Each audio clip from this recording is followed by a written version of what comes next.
Saya sholat Ustaz, kenapa hidupku susah? Betul kau sholat, tapi sholatmu main-main. Gak semangat ketemu Allah. Allah.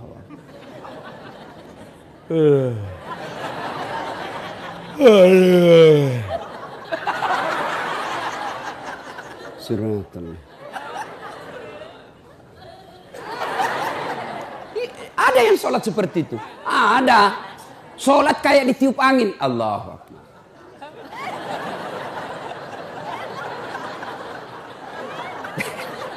Siapa ajar kau sholat begitu? Ada juga sholat yang terlalu semangat. Allahu Akbar.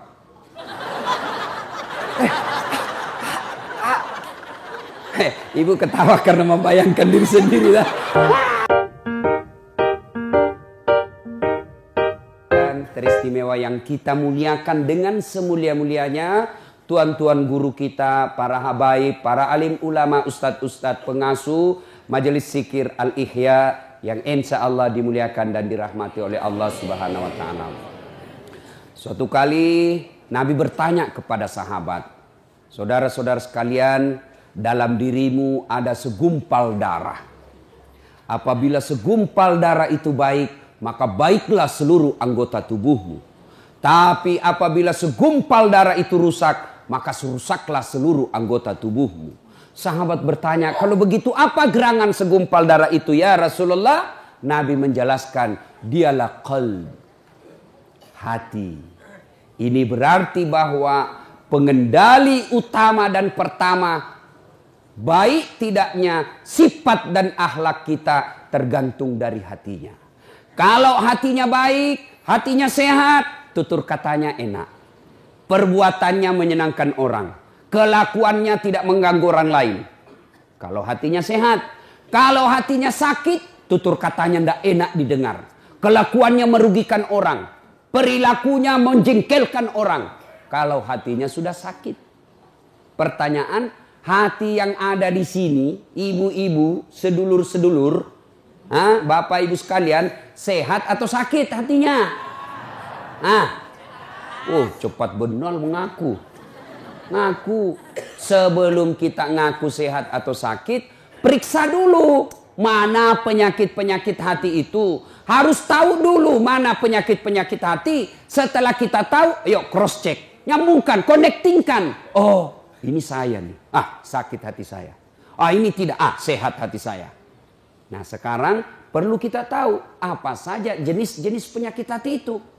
Inilah yang kita bahas pada taklim kita kali ini. Penyakit-penyakit hati dengan harapan pulang majelis hatinya sehat. Penting ini Pak. Kenapa? Di akhirat tidak ada orang masuk neraka gara-gara penyakit kusta. Kenapa masuk neraka?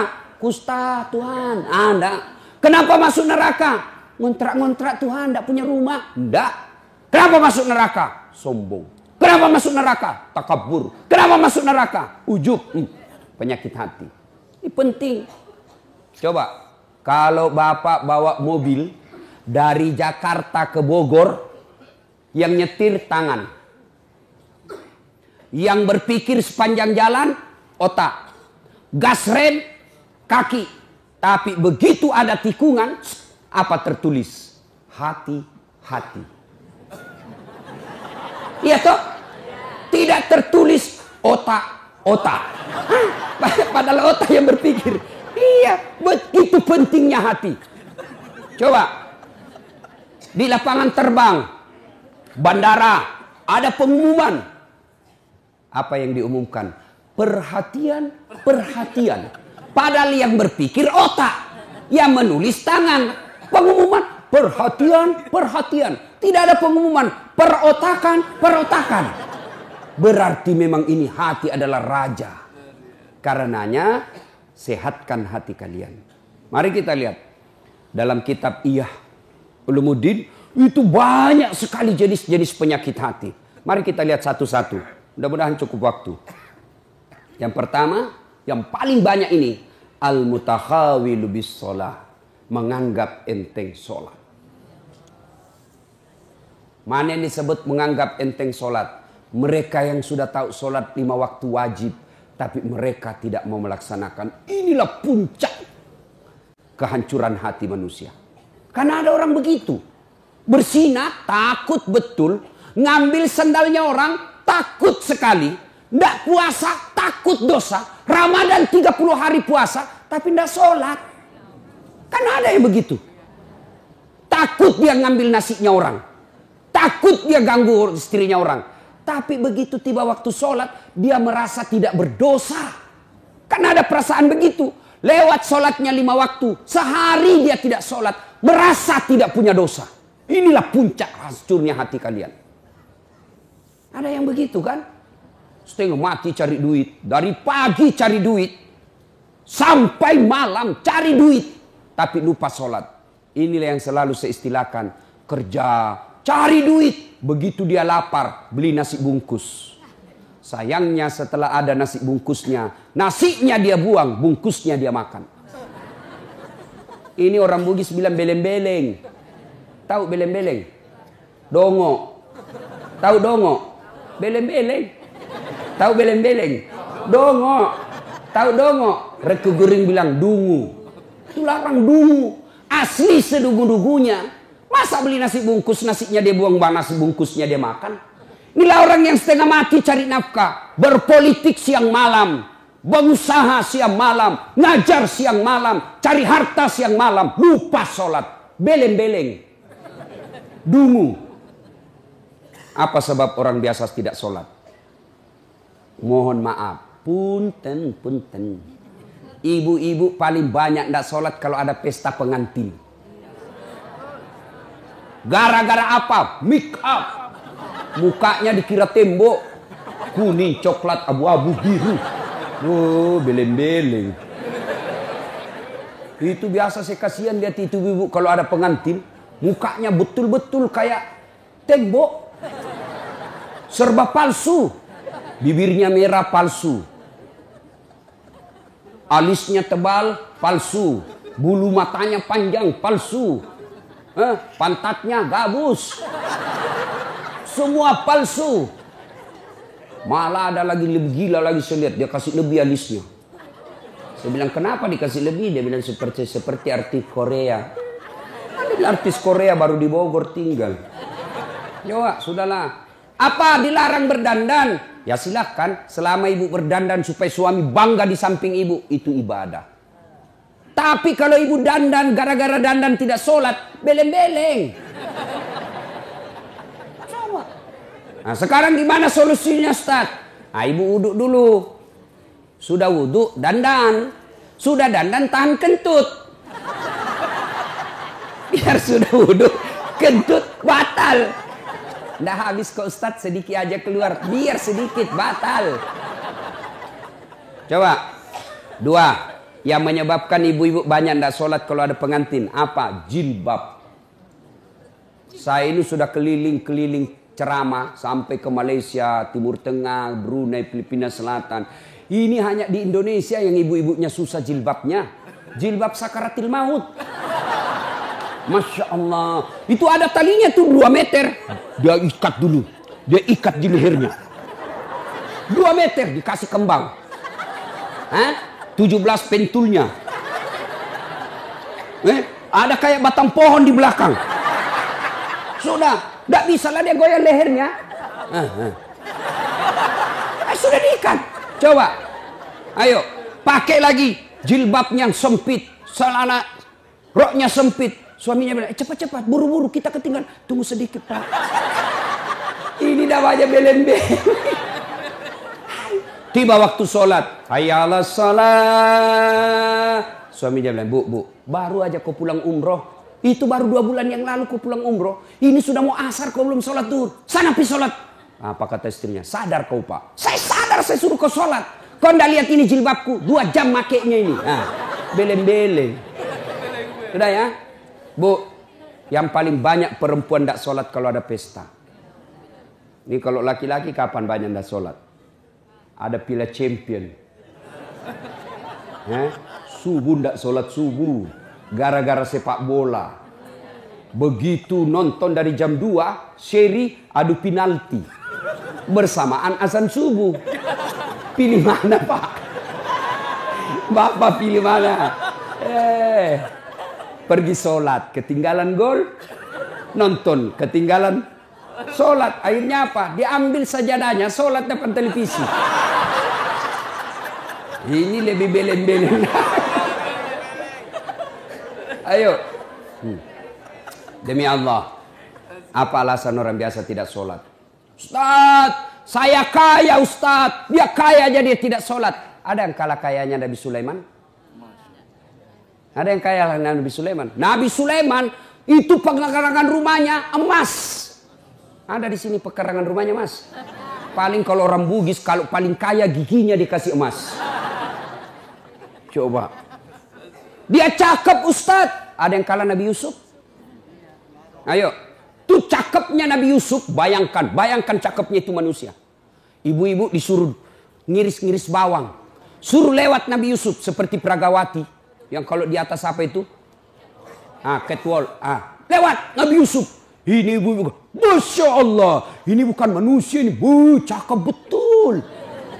Tidak sadar. Dia iris tangannya. Dia tidak rasa begitu terpesonanya dengan mukanya Nabi Yusuf. Segagah-gagahnya Ustadz Das'ad. Jangankan ngiris bawang. Kentut aja hilang perhatian. Coba. Gagahnya Nabi Yusuf. Tapi tetap taat beribadah kepada Allah. Saya kuat Ustadz. Binaragawan. Ada kala Nabi Musa. Nabi Musa itu bu. Kalau dia kunci badannya. Tembus itu bulu-bulu di bajunya.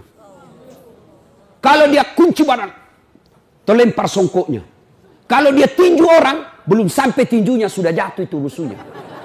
Ini orang Bugis bilang karate do. Karate campur doti. Doti itu magic. Coba. Hebat. Saya cerdas Ustaz. Ada yang kalah cerdasnya Nabi Nuh. Sampai detik ini tidak ada orang arsitek bikin perahu di atas gunung. Semua mereka bikin perahu di pesisir pantai. Nuh alaihissalam di atas gunung bikin perahu. Cerdas, tidak sombong. Tetap sujud beribadah kepada Allah. Apa lagi? Ada apa? Apa alasanmu lagi? Tinggi pangkatnya Ustaz. Ada yang kalah pangkatnya Rasulullah Muhammad SAW. Beliau adalah penghulu para nabi. Penghulu para nabi. Apa yang kita mau alasan tidak mau sholat? Jelas. Demi Allah. Tidak ada keselamatan bagi mereka yang nganggap enteng sholat. Ustaz, saya ini merantau Ustaz dari Sumatera. 30 tahun sudah saya di Bogor Ustaz. Tidak bisa lepas dari kredit. Rumahnya susah. Masih ngontrak-ngontrak Ustaz. Periksa sholatmu. Anak saya nakal betul Ustaz. Periksa sholatnya. Saya sholat Ustaz. Betul kamu sholat. Tapi tidak ikhlas. Asar lagi. Barusan duhur. Kok tidak ikhlas bos? Ayo. Saya ikhlas Ustaz. Mana ikhlas sholat duhur sudah dekat asar? Ikhlas kan namanya itu. Ayo. Mana ikhlas sholat asar sudah dekat maghrib. Satu kali wudhu itu sudah sholat asarnya. Itu juga maghribnya. Mana? Maka kalau hidup kita susah. Jangan cari kambing hitam. Lebih periksa sholatnya. Saya sholat Ustaz. Kenapa hidupku susah? Betul kau sholat. Tapi sholatmu main-main. Tidak semangat ketemu Allah. Allah.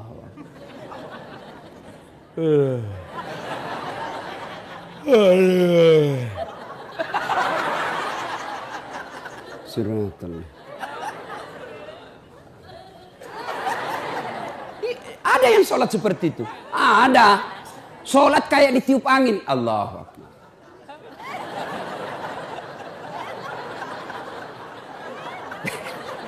Siapa ajar kau sholat begitu? Ada juga sholat yang terlalu semangat. Allahu Akbar.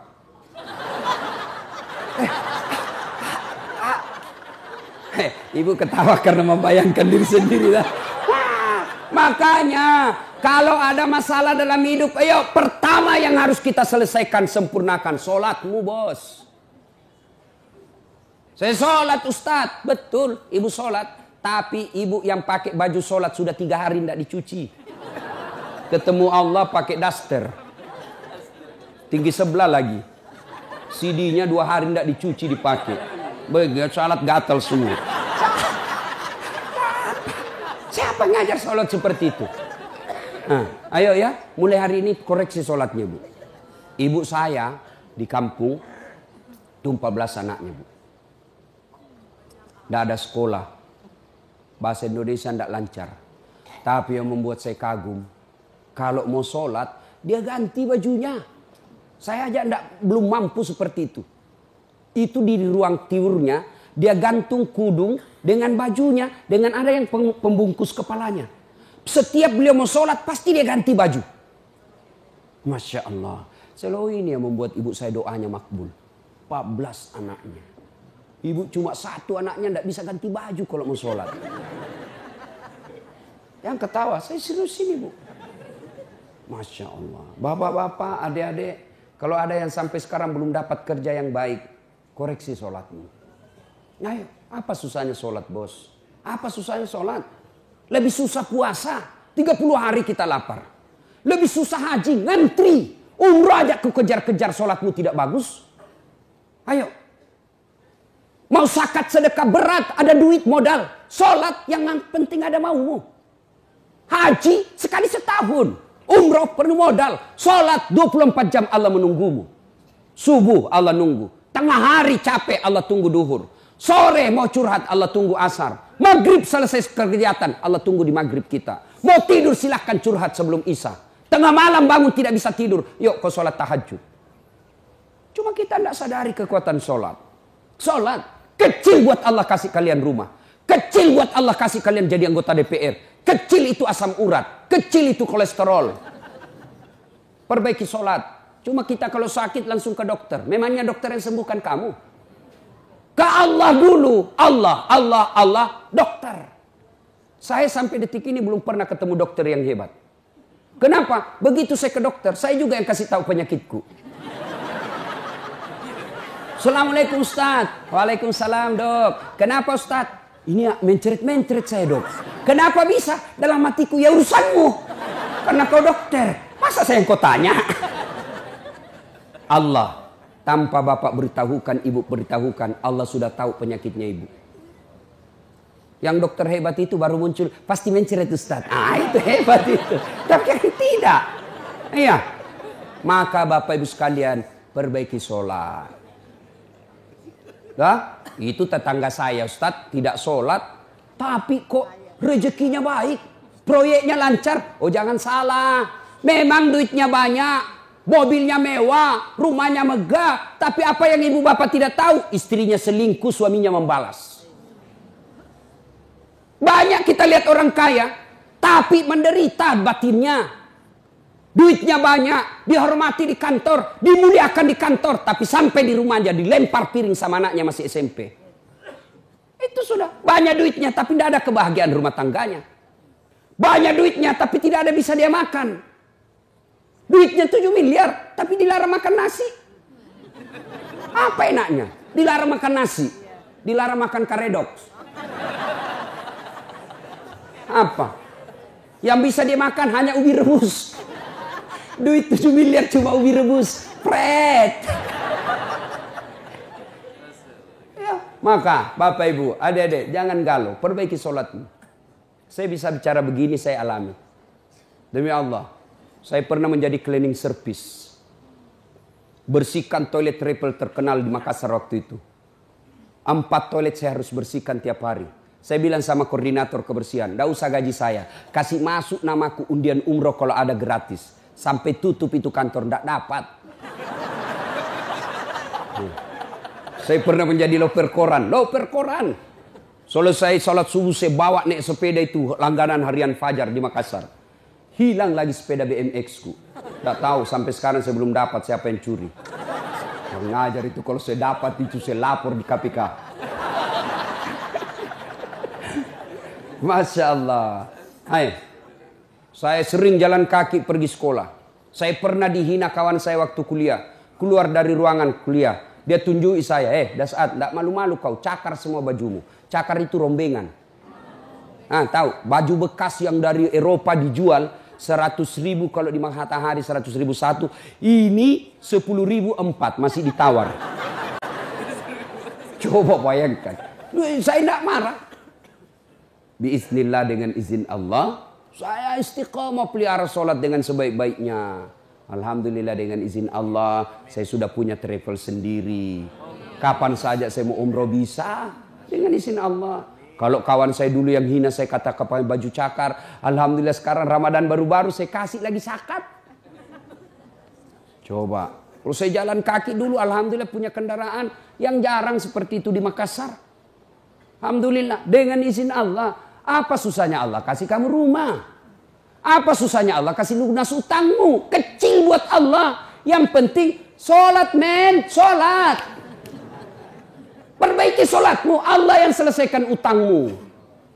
Adakah manusia tidak ada masalahnya di dunia? Hah? Ini malah ibu-ibu penuh masalah, saya lihat mukanya ini. Mana ada manusia tidak ada masalahnya? Semua punya masalah. Ustadz, ibu pikir tidak ada masalahnya? Masalah saya besar. Mau kawin lagi tapi takut sama istri.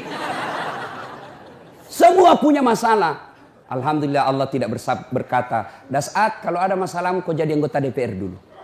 Ada masalahmu kau jadi gubernur dulu. Ada masalahmu kau jadi profesor dulu. Tidak. Allah cuma minta, Das'at ada masalahmu, ista'inu bis-sabri was-salah. Sabar, perbaiki sholatmu. Saya yang selesaikan masalahmu.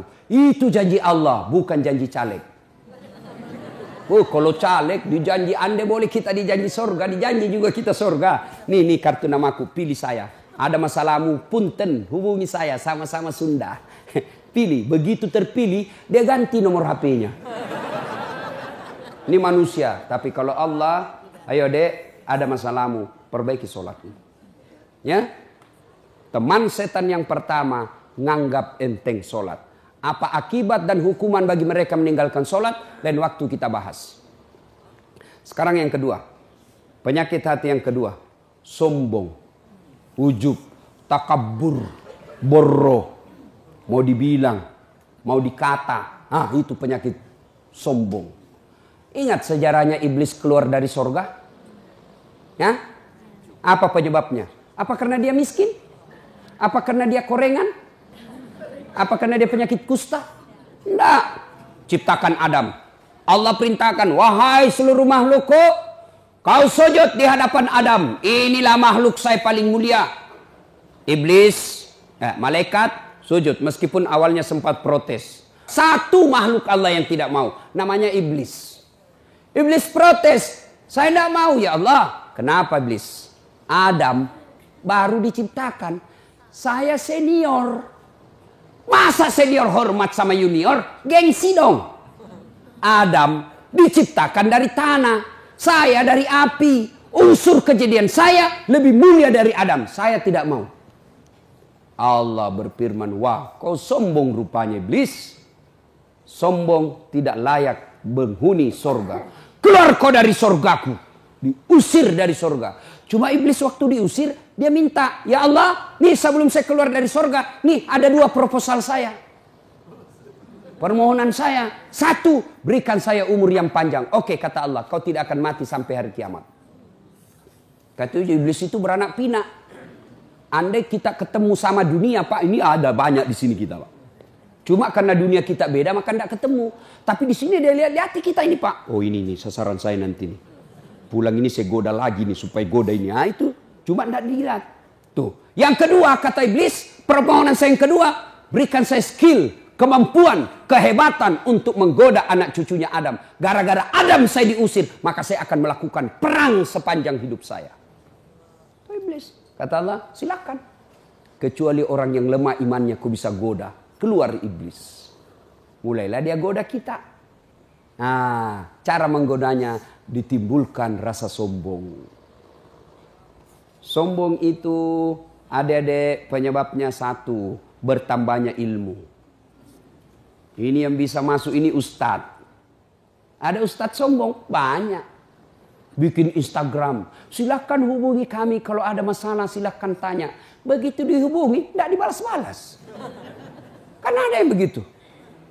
Sombong. Biar Instagram tidak mau balas, WhatsAppnya orang tidak dibalas, sombong lu men. Apa yang kamu sombongkan dengan ilmumu? Wa ma utitu minal ilm illa qalila. Saya tidak kasih kau ilmu kecuali sangat sedikit. Lalu apa yang kau sombongkan dengan ilmumu? Termasuk ustadz yang sombong itu tidak mau menerima perbedaan pendapat. Hanya dia yang benar. Pokoknya kalau tidak sesuai kajiannya salah, sesat. Mentang-mentang hijrah. Yang tidak sepaham dengan dia sesat. Belajar agamanya baru 6 bulan. Itu pun melalui YouTube. Instagram. Baru 2 menit habis kuotanya. Paham agama setengah-setengah. Saya dimaki-maki di Facebook, di wall saya. Ini ustadz, ngaku-ngaku sunnah, ngaku-ngaku narakan sunnah. Kau tidak pelihara sunnah. Kenapa kau bilang saya tidak pelihara sunnah? Buktinya kau tidak pelihara jenggot. Ya mau diapa kalau tidak mau tumbuh? Gara-gara jenggot dia marah-marah sama saya. Saya sudah kasih minyak malah gatal. Dia bilang istri saya, bau betul itu kau punya mulut. Bukan mulut, minyaknya. Sudah, ya. Ada. Semua dianggap salah. Adalah yang paling enak beragama itu Pak. Yuk yakin begitu, laksanakan itu yang kau punya keyakinan. Jangan kau salahkan saya. Saya selalu pakai istilah untuk menuju Allah itu 10 kau dapat dari mana? Untuk datang kepada Allah, lagu Roma Irama, banyak jalan menuju Roma. Ya? Kalau saya, jangan memahami dekat dengan Allah itu, jangan pertanyaannya 10 tambah 10 sama dengan berapa? Pasti jawabannya hanya 1. 10 tambah 10 sama dengan berapa? 20. Tidak bisa pilihan lain. Tapi cara mendekati Allah itu 20 kau dapat dari mana? Boleh 10 tambah 10, boleh 21 kurang 1. Boleh 19 tambah 1. Boleh 15 tambah 5. Ini enaknya kalau kita begini. Ini hanya dia yang mau benar. Semua salah. Ya, jangan sombong. Apa yang kau sombongkan dengan ilmu? Ada orang banyak betul ilmunya. Allah marah, mulai dikasih pikun. Pikun tidak ada obatnya.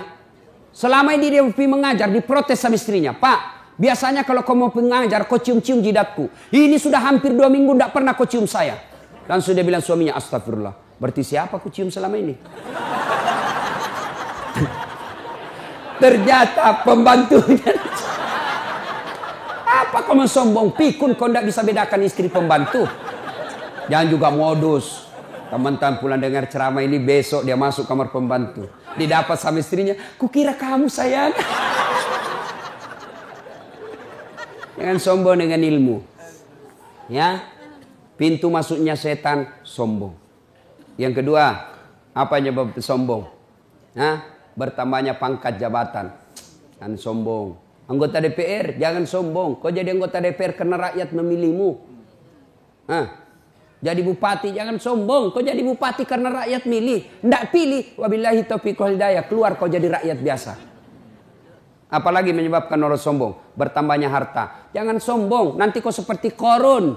Banyak duitnya. Takabur, tenggelamkan oleh Allah. Belajar dari Palu, belajar dari Donggala, Aceh, sekejap saja hancur. Jangan sombong. Apalagi membuat orang sombong? Bertambahnya ibadah. Yang tadinya malas sholat, sekarang sholatnya bagus. Bukan cuma 5 waktu, sunnahnya pun oke. Mulai sombong, jangan. Allah senang orang yang alim, tapi Allah tidak senang orang yang sombong.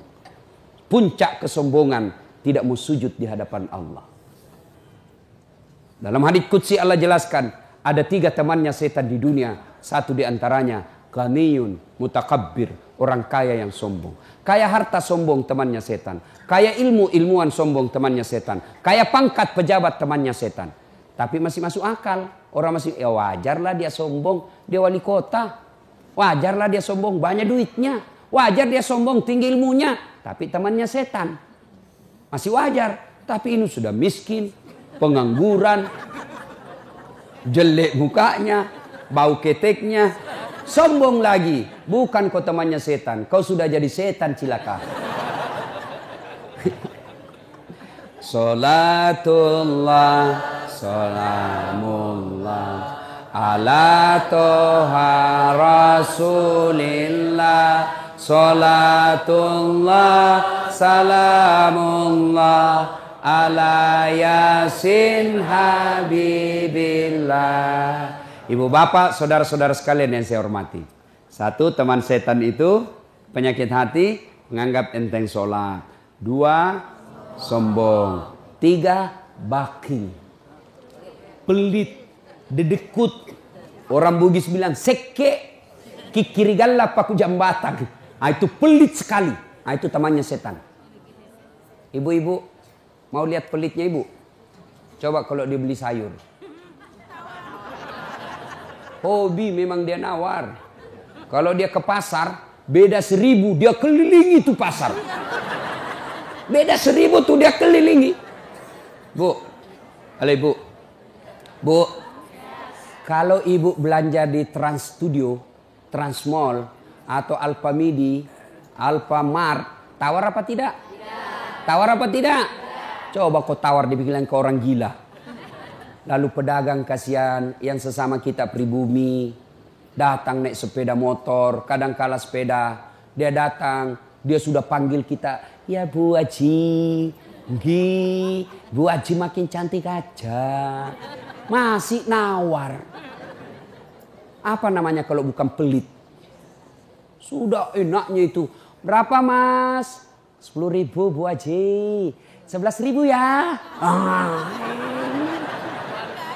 Mantap. Kalau kan ibu-ibu yang suka nawar, kalau bapak-bapak kan tidak suka nawar ya. Ibu-ibu tuh suka betul nawar. Bu, ibu bersedekah itu tidak mesti masuk masjid. Sedekah dengan niat. Mas, berapa Mas? 15.000, 13.000 ya Mas. 15.000. Oke, saya bayar 15.000. Tapi dalam hati ibu, sebenarnya saya beli 13.000. 2.000-nya saya sedekahkan untuk Mas. Boleh. Jangan terlalu pelit. Ibu mau enggak suaminya diambil orang? Mau? Silakan pelit. Orang pelit itu tidak ada yang suka. Bahkan orang pelit sekalipun tidak suka sama orang pelit. Benar Pak. Begitu jeleknya itu sifat pelit. Tidak ada yang suka. Coba saya tanya. Bapak-bapak senang tetangga dermawan atau pelit? Ibu-ibu senang suami yang pelit atau dermawan? Senang mantu yang pelit atau dermawan? Teman-teman yang pelit atau dermawan? Dermawan, tidak ada orang suka orang pelit. Bahkan orang pelit pun tidak suka sama semuanya pelit. Jangan kau ke rumahnya, pelit dia itu. Padahal dia juga pelit. Begitu jeleknya itu sifat pelit. Demi Allah, tidak ada orang bangkrut gara-gara sedekah. Adakah pernah Bapak dengar? Mas, tuh yang di sudut rumah di komplek, tuh kaya betul dulu Ustadz. Cuma karena dia rajin sedekah, bangkrut. Ada? Tidak pernah. Biasa kita ini sangka buruk kepada Allah. Tidak mau bersedekah karena sangka buruk. Nanti saya makan apa? Nanti saya makan apa? Jangan cemas rezeki. Jangankan diambil orang. Tertukar saja tidak. Cicak aja dijamin rezekinya.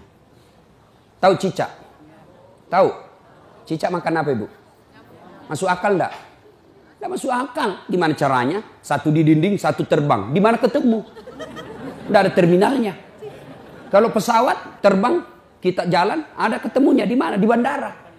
Ini cicak, satu terbang, satu di dinding. Di mana ketemunya? Tapi lagu kita waktu kecil kan, cicak-cicak di dinding, diam-diam merayap, datang seekor nyamuk. Nyamuk yang datang. Nyamuk yang datang. Allah jamin rezekinya.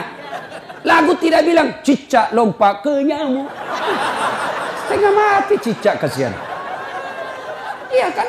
Itu cicak, tidak sarjana, tidak punya kursus, tidak ada kaki, tidak ada otaknya, tidak cerdas, bisa hidup. Apalagi ibu, jangan pelit. Sedekah, Allah sudah jamin rezekimu. Bu, ada suaminya mulai selingkuh. Ada? Tidak usah curhat sama tetangga, apalagi curhat di Facebook. Tak kusangka kau begitu. Pret. Beleng-beleng. Rahasia keluargamu kau ungkap di Facebook. Begitu mulai, bu, ciri-ciri laki-laki yang sudah mulai lain-lainnya. Kalau yang selama ini tidak pernah pakai sisir keluar, tiba-tiba rapi. Tidak pernah pakai parfum, tiba-tiba beli parfum malaikat subuh.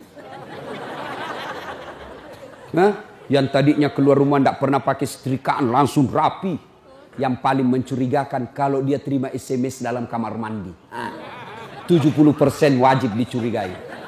Nah, kalau sudah begitu ibu tidak usah curhat sama tetangga. Lebih curhat kepada Allah. Bangun ibu sholat hajat. Lakukan sampai 8 rakaat. Setiap 2 rakaat di sujud terakhirmu kau berdoa kepada Allah. Ya Allah, engkau yang membolak-balikkan rasa cinta dalam hati suamiku. Tidak mungkin aku bisa mengendalikan cintanya. Ya Allah, tidak mungkin aku jaga dia 24 jam. Engkau yang maha menjaga ya Allah. Ya Allah, pelihara suamiku dari godaan perempuan lain. Ini ada duit saya 500.000. Saya tolak bala besok ke panti asuhan. Mudah-mudahan 500.000 suamiku terhindar dari wanita jahat. Bismillah. Coba amalkan itu, Bu.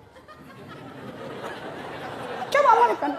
Yang jadi masalah kalau suaminya juga sudah tahu rumusnya. Dia bangun juga sholat tahajud. Dia bangun pula sholat hajat. Istrinya sebelah, kamar sebelah. Suaminya kamar sebelah. Ya Allah, capek sudah saya lihat istri saya, ya Allah. Ngamuk aja kerjanya. Marah-marah aja. Berat badannya juga makin tambah, ya Allah. Nggak tahu dilihat dari mana dia seksi. Ya Allah, ini ada duit saya 500.000. Tolak bala, ya Allah. Mudah-mudahan istriku ikhlas saya kawin lagi. Bingung malaikat, yang mana nih? Jangan pelit. Demi Allah. Tidak ada orang bangkrut gara-gara sedekah. Saya kasih contoh. Tanggal 4 kemarin, sehari sebelum lebaran. Ya, tanggal 3 malam. Ada anak-anak usia 19 tahun. Bapaknya Flores, mamanya Toraja. Kristen. Karena sering dengar ceramah saya di YouTube, akhirnya dia memutuskan diri masuk Islam. Desember kemarin. 19 tahun. Tanggal 3 malam, dia DM ke saya di Instagram. Ustadz, saya ini dicerita cara mualafnya. Kemudian besok sudah mau lebaran, saya belum punya baju baru Ustadz. Saya lihat Ustadz ini bagus-bagus bajunya. Di mana belinya Ustadz? Saya bilang sebenarnya baju saya tidak dibeli, bikin sendiri. Tapi yang lebih sebenarnya lagi, bukan baju yang bagus, saya yang gagah. Ya, sudahlah. Saya butuh baju lebaran. Saya bilang, kau datanglah ke rumah saya. Saya sediakan kau pilih bajuku yang kau suka. Dia pakai tongkat, turun dari taksi. Wih, kasihan saya. Kenapa kakimu, Dek? Ternyata diamputasi kakinya. Dia singgah sholat asar, ditabrak mobil. Saya bilang, berat betul hidupnya ini anak. Diusir dari orang tuanya, Pak. Diusir, sekarang tinggal di masjid. Tidak disetujui, hanya dia sendiri masuk Islam. Diusir. Bilang, kenapa kakimu? Saya cerita. Sedih saya. Sempat berkaca. Jangan sedih, Ustaz. Ini tidak ada artinya nih kaki ketimbang iman saya kepada Allah. Luar biasa. 19 tahun. Saya ambil baju saya yang paling bagus. Kau pilih ini, Dek. Mana kau suka? Benar, diambil yang paling bagus. Sempat juga saya nyesal.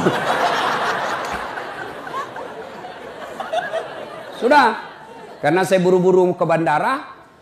Saya mau pergi khotbah. Ya, ini, Dek. Aku ambil 1 juta. Sudah, kembalilah dia. Naik Grab lagi. Sudah. Perjalanan saya ke bandara, masuk WhatsApp. Tik, tik, tik, tik. Ustadz, berapa nomor rekeningnya? Kirimlah nomor rekening. Masih di atas mobil, masuk. Tik, tik, tik, tik. Masuk, berapa transferan masuk? 30 juta. Tadi keluar 1 juta. Tidak cukup sampai situ. Allah balas lebih banyak. Sampai saya di airport, bandara. Depan pintu 7 nunggu saya keberangkatan. Tiba-tiba ada ibu-ibu lari. Bawa amplop. Ustadz, tunggu dulu Ustadz. Apa? Ini dalam hatiku. Ada apa lagi? Padahal cepat sudah. Ini ada ternyata ada fans saya. Dia lihat saya di bandara. Dia mau kasih. Tapi coba buru-buru mau masuk bandara. Dikasih saya melalui itu ibu. Nih ada Ustadz titipan dari ini. Oke, saya buka. Berapa isinya? 10 juta. Sudah 40 itu kan gantinya. Berapa Allah ganti? 75. 1 juta Allah ganti 75 juta. Kenapa ibu miskin? Karena ibu malas bersedekah. Selalu berkeyakinan saya miskin. Maka Allah ana indasani abdibi. Saya tergantung sangkanya hambaku. Kalau kau sangka tidak mampu, maka kau kasih tidak mampu. Sedekah ibu. Allah tidak lihat 1 jutanya. Allah tidak lihat 100 ribunya. Yang Allah mau nilai, kamu sedekah enggak 1 hari ini. Jangan pernah lewatkan maghrib tanpa sedekah di hari itu. Coba amalkan. Coba. Kenapa kita tidak bisa umroh? Karena selalu yakin saya tidak mampu. Maka Allah ya sudah kau yakin tidak mampu. Sedekah. Pulang ini kau sedekah sama tetanggamu. Cari orang miskin. Cari janda-janda tua. Tidak usah janda muda, banyak yang bisa selamat. Jelas?